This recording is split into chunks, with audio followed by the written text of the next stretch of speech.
My name is Richard Green, and I am here to tell you some stories. This project has been long in the works, and this is the day that I'm going to launch it, for better or worse. Today is the only auspicious day that I've come across in the last week and the next week. It's a fire wind day in the Tibetan calendar, which is auspicious, and it's a Tuesday. I like to start things on a Tuesday. Are you superstitious? I find that Tuesday is a good day to start things, and you might as well pay attention to, you could call the currents. There are currents in the affairs of men, and I believe that you can tune into those currents, and there are good days and bad days, and you can kind of feel that. Put your antennas out. Anyway, so here we go. The immediate emphasis, I say, it's over a year, at the Nantucket Project. This is the t-shirt from there. You can Google it to find out what it's all about. It's most impressive. But anyway, aside from the amazing events of the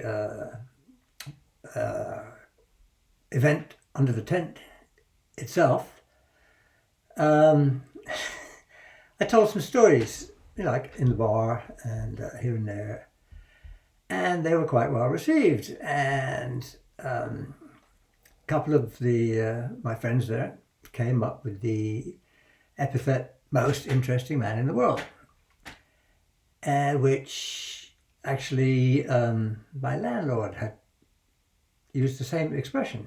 So I'm thinking, maybe it's a thing. So I Googled it.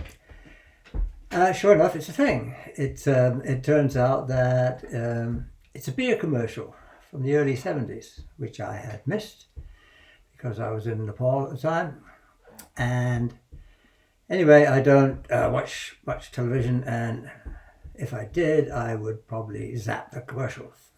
But nevertheless, I decided to name this channel, not after that, but along those lines, Tmi.ManintheWorld @gmail.com, where the TMI actually stands for, you guessed it, too much information.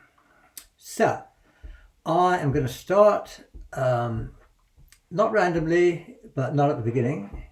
I'm going to start somewhere in the beginning of the middle, you could call it, 1968.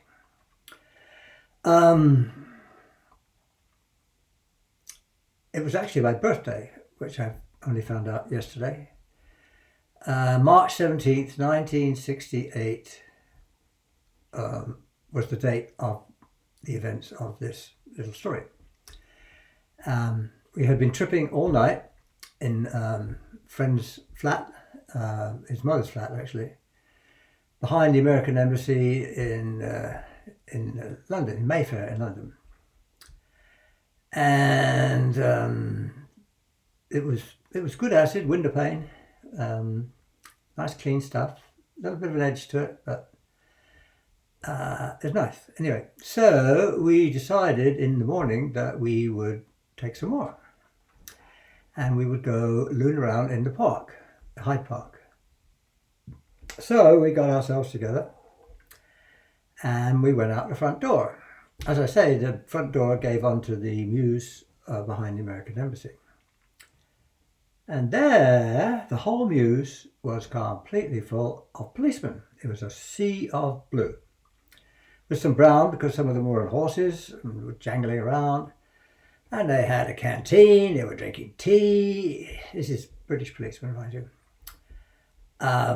They had buses lined up there, and we kind of looked at each other. Morning, ha, morning, morning, morning. We were confused. I got to say, we were confused and not thinking straight. It was powerful acid, and it was just starting to. Wasn't peaking yet, but it was getting there. And we kind of looked at each other and we decided for some reason that it would be suspicious to go around the corner to the park. So we decided we would head north up to Oxford Street, where we often had breakfast in the food halls at Selfridges. This somehow in our adult state seemed more normal. So anyway, we set off through the sea of policemen. If we'd gone the other way, we would have gone away from the police. Whatever. That's what we did. So we go up around the corner of the embassy and there's this sound. What is that? It's getting louder as we're getting closer. And I kind of lost track of the others. Maybe they had more sense than me and turned around and went to the park or went home or did something sensible. I did not, however, and I was kind of drawn to this. Wanted to find out what it was. What it was, as I rounded the corner to North Audley Street, which goes up to Oxford Street, was a wall of demonstrators. There was a demonstration and they were coming towards me and they were hopping up and down with linked arms and they had banners and they linked arms and they were going, ho, ho, Ho Chi Minh, ho, ho, Ho Chi Minh, ho, ho, Ho Chi Minh. And suddenly they're upon me and behind me is a cordon of police. They've also, I'm flipped around, I'm going like this. And I'm getting closer and closer and closer and closer and closer and closer. And then I'm like this, right up against a young policeman who's like looking at me and I'm looking at him. And we both know what's going to happen. This is, you ever been in a crowd? They push against you. There's no way you can resist that. You could fall down and then they trample over you, but you got one choice actually. You can go with it. You can go with the flow. And that's how people die in football matches, because the flow goes down and they come against some big barrier and they suffocate. Or they fall down and get trampled. I didn't want to get trampled. So anyway, there I am. And we burst through the line. Suddenly we're running all over the place. And the police on horses are running too. And the acid's coming on strong and everything's moving and flowing. There's great waves of energies back and forth. And it turns into kind of a cartoon polo match. And here these police are coming by and bopping people on the head. Bop like this, and riding their horses. They look great. And then suddenly, I'm down. I'd made it all the way to the other side of the park somehow, which I knew because I hit the curb, granite curb. I'd been run over by a horse, is what's happened. And fortunately the horse just kept going. It must have been like a glancing blow. It didn't trample me or anything, and I didn't get any broken bones or anything for it. I have a lump on my chin here. There's a little loose piece of bone that floats around in there. Anyway, so there I am lying, looking at this curb, this granite curb in which there are worlds and worlds and universes, and the serenity comes upon me again. And so I'm just kind of sitting at this point. I'm on the other side of the road. And from the west comes this great wave of energy. It's a policeman running, and he's terrified. He's being chased by a group of demonstrators. He goes past me, and the demonstrators go past me, and I just go, I get sucked into this wave of energy, and I'm running down the road.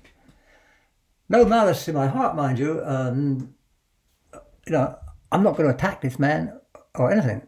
I'm just sucked into the energy of the scene. And then suddenly, bam, I'm down again.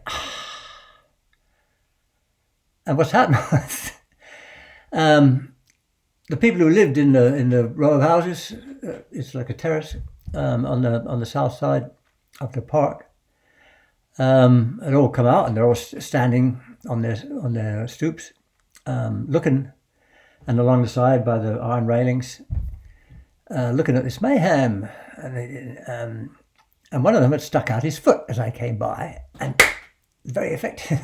I went down. So I'm lying again and looking at the curb, and it's further along, but it's much the same. And it's got depth. And then I sense something, and here comes this magic carpet. You know what a mini moke is? A mini moke is it's like a mini car, but it's the Jeep. It's got no top. It's just like a platform, and it's very small. And it's my friend, and he goes, "Hop on." So he's there. He's got this scarf around his neck, and he's got this long coat that he wore. It's like fluttering behind him. So I hop on, and we drive, and we turn south. And we cross the river. And we go through South London. Then we're out in the countryside in Kent. And then we're at the gates of his mother's estate. I'd never been there, but that's what it was. And he stops the car and he says, why don't you hop out here and meet us up in the house when you just enjoy the garden for a little bit. So I did. I hopped out and I'm down by the gate, and it had rained, and the driveway was like cobblestones. And they were shimmering and they were like turning into a river of diamonds. And everything was groovy again, you could say. So that was the March 17th American Embassy demonstration, which, as I say, happened on my birthday. I had thought that this happened in June and that it came after the May riots in Paris. That just goes to show that my sense of time in my memory is as bad as I thought it was. I've known for a long time that I don't know when things happened, but I do know what happened. I have a very good sense of what happened, and this is what happened. So then we have the riots of May, I think, in Paris, and along with my use of psychedelics, LSD, and so forth, I had developed judo. A friend of mine really got me into it. Something of a political sense, and he dragged me over to these meetings with the Fourth International Marxist-Leninist meetings. Jerry Healy was running them. And the Paris, you may know the history of that, or you may not. Maybe I'm going to tell you that story next. I was going to try and compress it into this segment, but I see that we're already at 13 minutes and something. We only got 15. So I'm going to pause here and we're going to take up that later. I will just say that these events and my evolution, you could call it, of the time paralleled John Lennon's. I wear these shirts in the winter in honor of John Lennon. He is the reason that I've never murdered anyone. You could tell that it's very bad to murder somebody because look what happened. He got murdered, and look at all the life he missed, and look at all his life we missed. Don't kill people, all right? Lesson number 1. So, but anyway, stay tuned, if you will. These segments, I believe, are 15 minutes long. So I'm going to post this regardless. I'm not smart enough to edit them, although I may get smarter later. Don't you love doing something that you have no idea what you're doing? It's good for the brain. It's a learning experience. So anyway, before the 15 minutes hits, we are going to stop, and I hope to see you on the flip side.